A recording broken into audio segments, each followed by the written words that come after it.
ស្វាគមន៍មកកាន់ Channel ផ្ទះឆ្នោតរបស់ Admin ថ្ងៃនេះ Admin មានលេខតម្រុយល្អៗរបស់ឆ្នោតយួនសម្រាប់ចែកជូនពុកម៉ែបងប្អូននៅថ្ងៃទី13 ខែ 12 ឆ្នាំ 2025 នេះ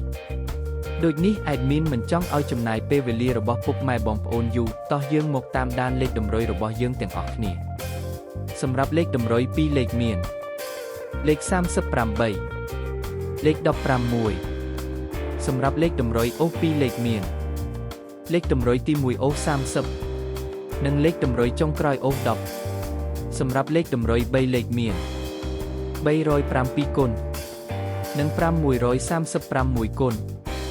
សម្រាប់លេខតម្រុយថ្ងៃនេះ Admin សូមជូនពរឲ្យពុកម៉ែបងប្អូនជួបតែសំណាងល្អទាំងអស់គ្នាហេងមានលាភមានជ័យ